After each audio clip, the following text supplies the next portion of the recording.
Okay, the first chapter is Introduction to Microbiology and then Microbial Growth. In the introduction of microbiology, there is a little part of a history. Robert Hooke, जिसने word cell जो है वो coin किया था, ही drive the word cell. उसके बाद एंटन van लेवनहॉक, जिसे हम फादर ऑफ माइक्रोबायोलॉजी भी कहते हैं.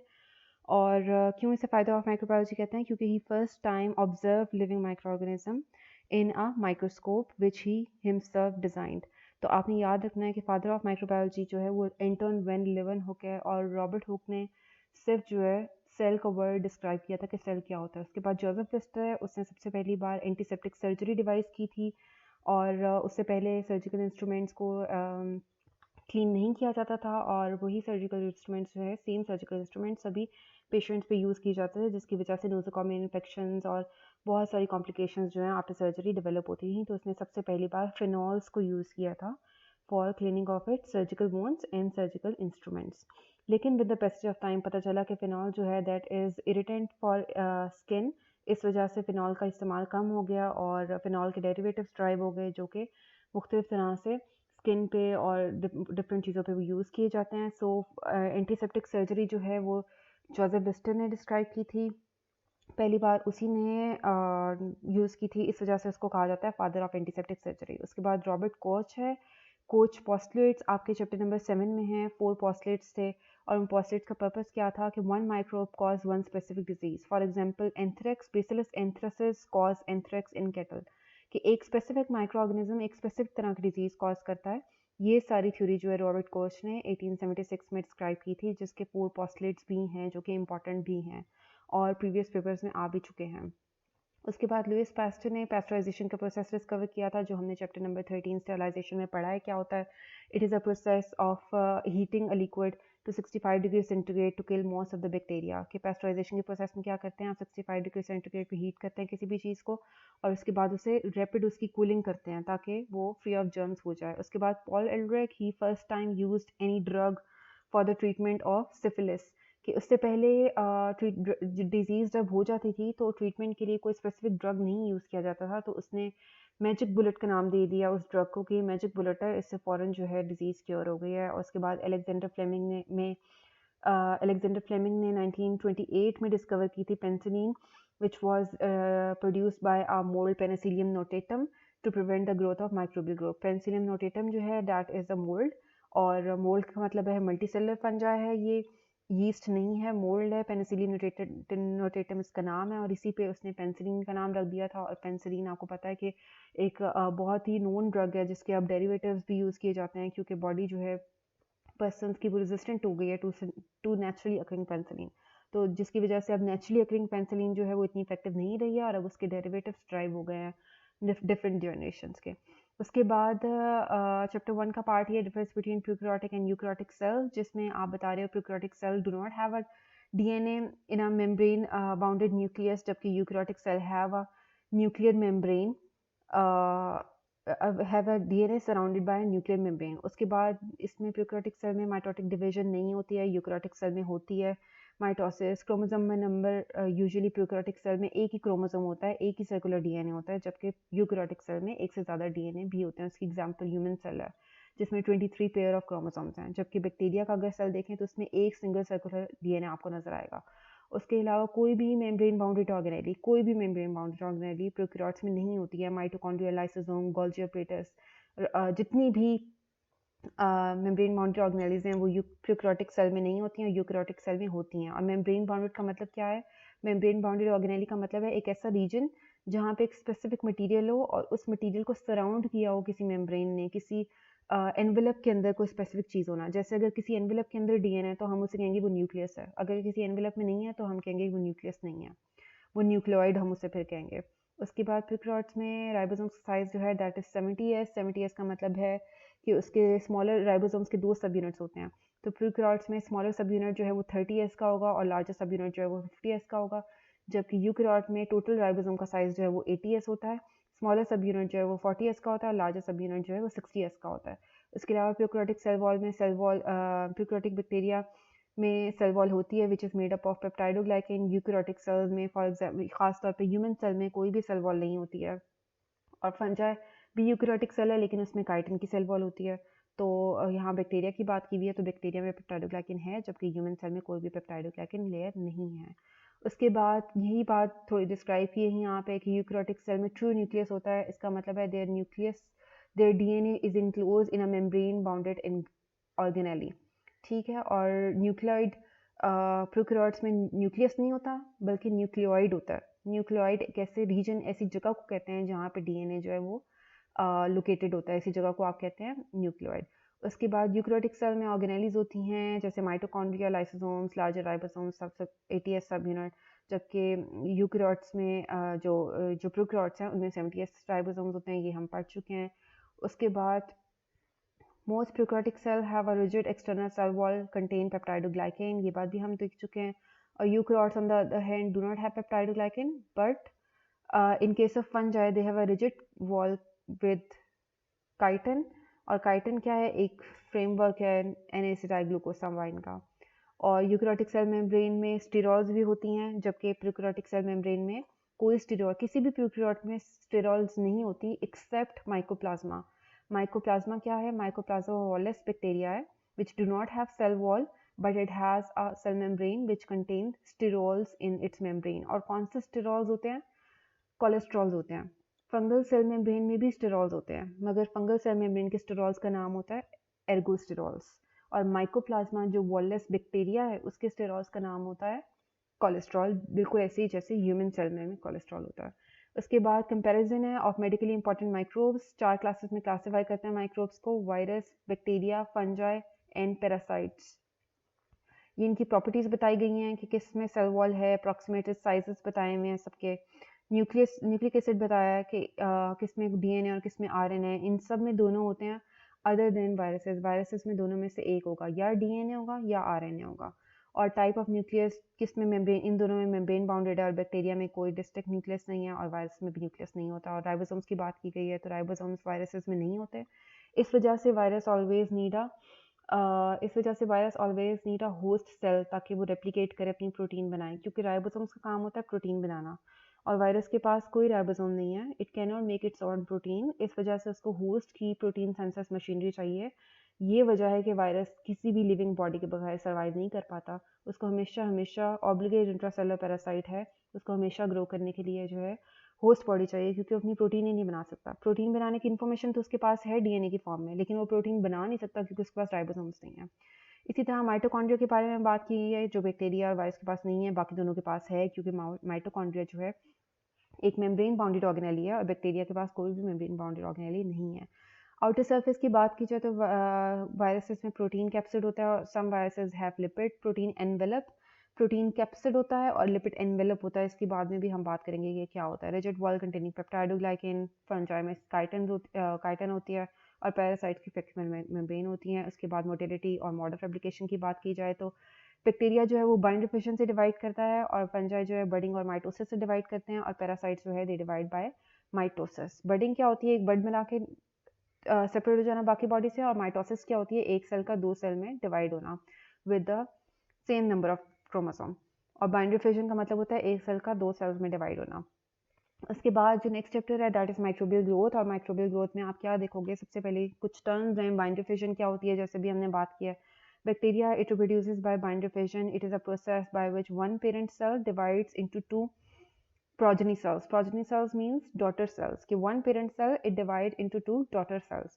उसके बाद डेफिनेशन है doubling time of bacteria. Doubling time या जनरेशन टाइम का मतलब है एक सिंगल बैक्टीरिया का डबल हो जाना, और इट रेंजेस वाइडली।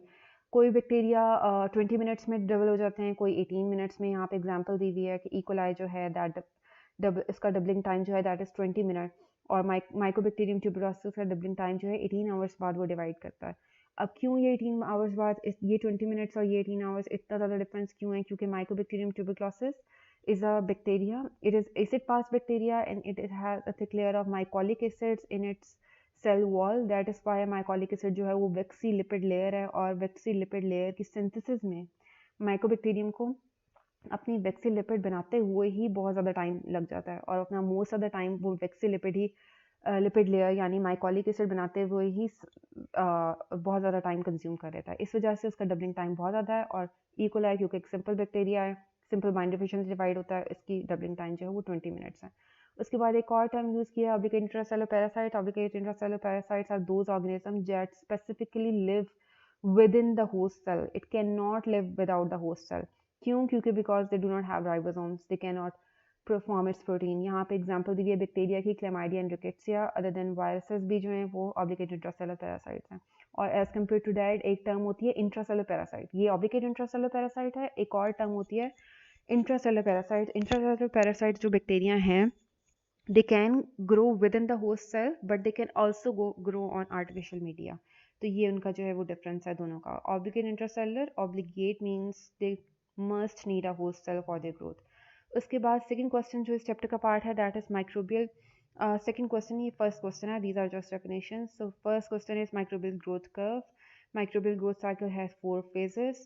और अगर 4 फेजेस को अगर आप उनको नेम दें तो lag phase, log phase, tertiary phase और decline phase. First one is lag phase. Lag phase में क्या होता है, विगरस मेटाबॉलिक एक्टिविटी शो करता है बैक्टीरिया, यानी हाईली एक्टिव है, मेटाबॉलिकली एक्टिव है कि अपना साइटोप्लाज्म सिंथेसाइज कर रहा है, अपने न्यूक्लियस को डबल कर रहा है, रेप्लिकेशन कर रहा है न्यूक्लियस की। But cells do not divide. Cells are preparing themselves for division but they are not dividing. They can last for a few minutes up to many hours. कि lag phase में cell अपने आप को तैयार कर रहे होते हैं फॉर डिवीजन, मगर बाइंडरी फिशन होकर सेल डिवाइड नहीं होते। डिवीजन के लिए 2 चीज़ें ज़रूरी होती हैं, साइटोप्लाज्म की सिंथेसिस और रेप्लिकेशन ऑफ डीएनए। तो बैक्टीरिया इस लैग फेज में अपने साइटोप्लाज्म सिंथेसाइज कर रहा होता है नया, और उसके अलावा अपने डीएनए को रेप्लिकेट कर रहा होता है। एज अ रिजल्ट क्या होता है, ताकि वो नेक्स्ट फेज में एंटर होकर डबल हो जाए। अगर ये दोनों काम नहीं होंगे, साइटोप्लाज्म और डीएनए नहीं बनेगा, तो बैक्टीरिया डबल नहीं हो पाएगा। उसके बाद लॉग फेज है, जिसको आप लॉगरिथमिक फेज और एक्सपोनेंशियल फेज भी कहते हैं।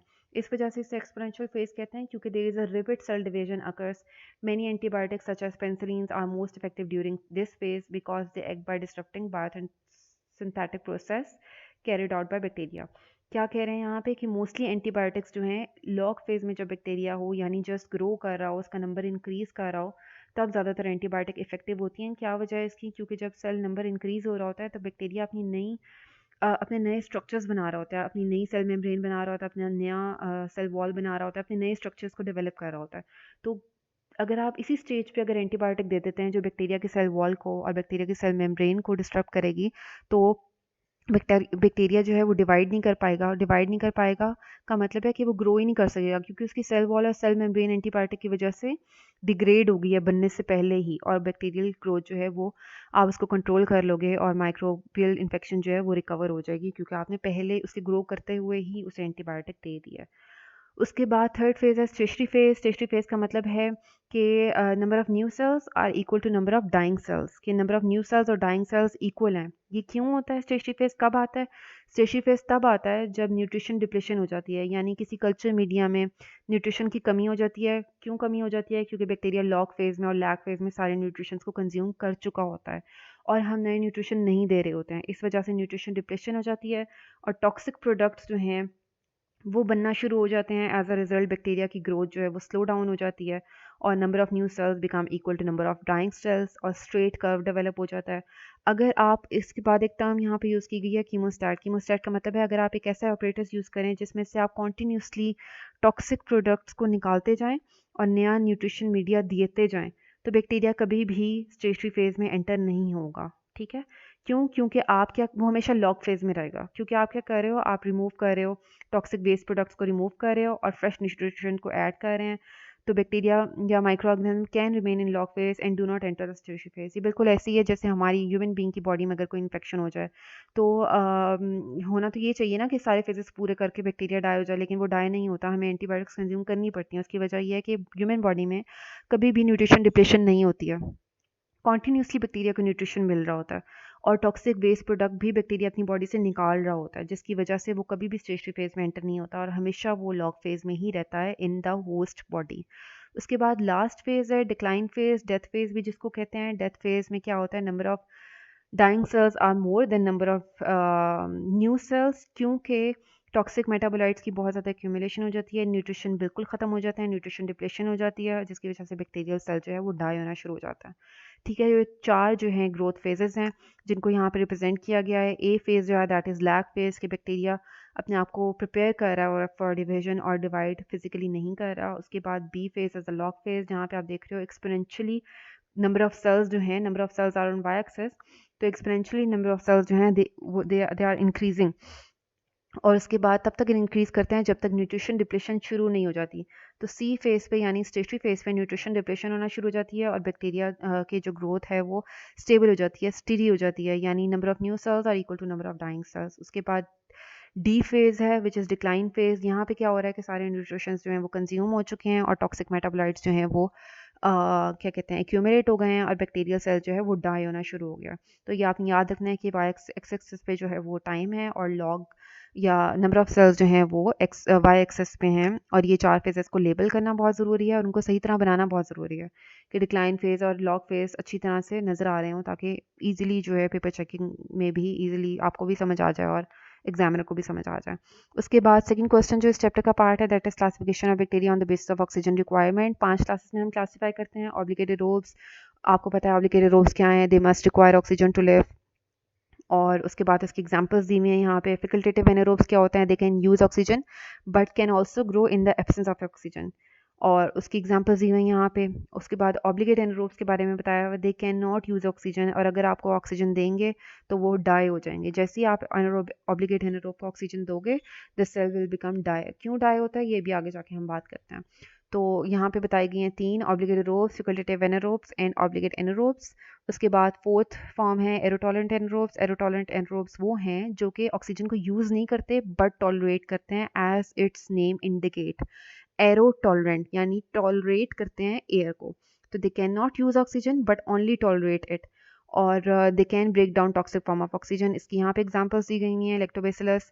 उसके बाद माइक्रो एरोफिलिक्स हैं। माइक्रो एरोफिलिक्स वो माइक्रो ऑर्गेनिजम्स हैं, नाम से ही पता चल रहा है, micro means small, aerophiles means air. They require small amount of oxygen for their growth, और अगर ज़्यादा अमाउंट देंगे ऑक्सीजन की तो वो डाई हो जाएंगे, अगर बहुत ज़्यादा कम देंगे एक इनकी रिक्वायरमेंट से भी कम देंगे तो भी वो डाई हो जाएंगे। तो micro aerophiles are the micro organisms which require oxygen but at low concentration, और इसकी एग्जाम्पल दी हुई है। तो ये एक टेबल दिया हुआ है जिसमें पांचों को डिस्क्राइब, पांचों के नाम भी लिखे हैं और आगे उनकी एग्जाम्पल्स भी दिए हुए हैं। एग्जाम्पल्स देना is very very important. Examples के बगैर बगैर कोई भी क्वेश्चन जो है वो इनकम्प्लीट रहता है और उसके मार्क्स जो है वो डिडक्ट होते हैं। फॉर एग्जाम्पल अगर 5 मार्क्स का ही क्वेश्चन है, classify micro organism on the basis of oxygen requirement, तो 4 मार्क्स सम हाउ जो हैं वो इनकी डेफिनेशंस के होंगे, इन पांचों डेफिनेशंस के, और 1 मार्क जो है इन पांचों के ऊपर डिवाइड किया होगा ऑन देयर एग्जाम्पल्स। ठीक है, तो examples are the must go part, ये ज़रूर लिखनी है, इनको बिल्कुल भी नहीं छोड़ना है।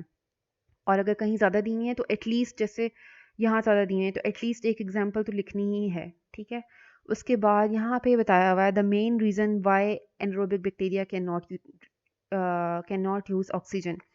एनारोबिक बैक्टीरिया ऑक्सीजन को यूज़ इस वजह से नहीं कर सकता क्योंकि एनारोबिक बैक्टीरिया के पास सुपर ऑक्साइड डिस्म्यूटेज और कैटालेज एंजाइम नहीं है। तो एनारोबिक बैक्टीरिया के पास सुपर ऑक्साइड डिस्म्यूटेज और कैटालेज एंजाइम नहीं है। इन एंजाइम्स का काम क्या है? इन एंजाइम्स का काम है ऑक्सीजन की टॉक्सिक फॉर्म की ब्रेक डाउन करना। जैसे हम ऑक्सीजन यूज़ करते हैं और उसके बाद उसको कार्बन डाइऑक्साइड में कन्वर्ट कर देते हैं, बैक्टीरिया भी उस ऑक्सीजन को यूज़ करने के बाद उसको हाइड्रोजन परऑक्साइड या सुपर ऑक्साइड में कन्वर्ट कर देता है। और अगर हमारी बॉडी में कार्बन डाइऑक्साइड एक्यूमुलेट हो जाएगी तो वी विल डाई अल्टीमेटली।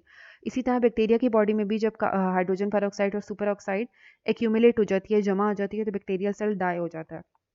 तो इन टॉक्सिक फॉर्म ऑफ ऑक्सीजन को डिग्रेड करने के लिए एरोबिक बैक्टीरिया के पास 2 एंजाइम होते हैं, कैटालेज और सुपर ऑक्साइड डिस्म्यूटेज। और सुपर ऑक्साइड डिस्म्यूटेज और कैटालेज एनारोबिक बैक्टीरिया के पास नहीं होता, जिसकी वजह से एनारोबिक बैक्टीरिया में हाइड्रोजन परऑक्साइड और सुपर ऑक्साइड जो है जमा हो जाते हैं। एज अ रिजल्ट बैक्टीरिया जो है वो डाई हो जाता है। तो आपने याद रखना है कि एनारोबिक बैक्टीरिया क्यों सर्वाइव नहीं कर सकता ऑक्सीजन को, क्योंकि ऑक्सीजन यूज़ करके बैक्टीरिया बनाएगा सुपर ऑक्साइड और हाइड्रोजन परऑक्साइड, और सुपर ऑक्साइड और हाइड्रोजन परऑक्साइड बैक्टीरिया के लिए टॉक्सिक हैं। तो इन बैक्टीरिया के पास यानी एनारोबिक बैक्टीरिया के पास कोई भी ऐसा एंजाइम नहीं है जो इन टॉक्सिक फॉर्म्स को की ब्रेक डाउन कर दे।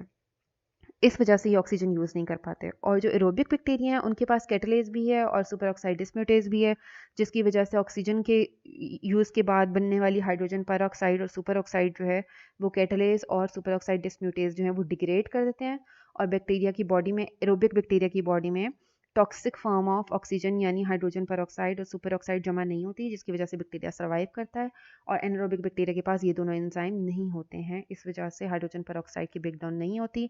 हाइड्रोजन पेरोक्साइड बैक्टीरिया सेल के लिए टॉक्सिक है और इस वजह से बैक्टीरिया डाई हो जाता है। आई थिंक कि ये समझना बहुत ज़रूरी है और आई होप कि समझ भी आ गया होगा। उसके बाद एक और टर्म यहाँ यूज़ हुई है, किप्नोफाइल्स।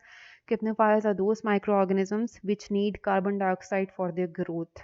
तो ऐसे ऑर्गेनिजम्स को आप कहते हो कैप्नोफाइल्स। एटलीस्ट 10% कार्बन डाइऑक्साइड जो है इनको इनकी ग्रोथ के लिए चाहिए। तो ये थे 2 चैप्टर्स। चैप्टर नंबर 3 में जो कि आपकी माइक्रोबियल ग्रोथ का है, उसमें 2 क्वेश्चंस थे, एक ऑक्सीजन रिक्वायरमेंट की बेस पे और एक जो है माइक्रोबियल ग्रोथ कर्व, उसके अलावा कुछ डेफिनेशंस थी। और चैप्टर नंबर 1 में comparison of medically important microbes था। आपको किसी भी चीज़ की आ जाए, अगर right the properties of viruses, bacteria, fungi या पैरासाइट्स, तो आप यहाँ से आराम से इसको क्वेश्चन को सॉल्व कर सकते हैं। उसके अलावा अगर आपको क्वेश्चन आ जाता है कि differentiate between prokaryotic and eukaryotic cell, तो ये इसका एक रीजनेबल आंसर है। आपने इन सबको डिस्क्राइब करना है। डिस्क्राइब करने के लिए अगर आए तो आप ऐसे डिस्क्राइब करोगे, साथ ही साथ ये टेबल भी बनाओगे। लेकिन अगर आपको कहा गया है टेबुलेट, तो आप सिर्फ टेबल बना दोगे तो बात जो आपकी कवर हो जाएगी। और उसके अलावा कुछ हिस्ट्री हमने देखी है, तो हिस्ट्री का पर्पज़ क्या होता है कि in case in multiple choice question आपको कोई क्वेश्चन ऐसा हिस्ट्री से रिलेटेड आ जाए, तो ये बहुत ही नोन साइंटिस्ट हैं, जैसे father of microbiology, father of antiseptic surgery, और पास्टराइज ये लुइस पास्टर ने बहुत ज़्यादा काम किया था। अलेक्जेंडर फ्लेमिंग ने पेनिसिलिन बनाई थी। एडवर्ड जेनर ने वैक्सीन बनाई थी, वो यहाँ लिखी नहीं हुई। तो एडवर्ड जेनर ने काउ पॉक्स के अगेंस्ट, स्मॉल पॉक्स के अगेंस्ट जो है वो वैक्सीन बनाई थी, तो वो भी बहुत इंपॉर्टेंट है। और रॉबर्ट कॉच, जिसके 4 पोस्टलेट्स हैं, चैप्टर नंबर 7 में लिखे भी हुए हैं, वो भी बहुत इंपॉर्टेंट हैं। तो ये कुछ बहुत ही इंपॉर्टेंट माइक्रो हिस्ट्री माइक्रोबायोलॉजी की दी हुई है, जो आपको पता होनी चाहिए in case of multiple choice questions. So this is it for these 2 chapters.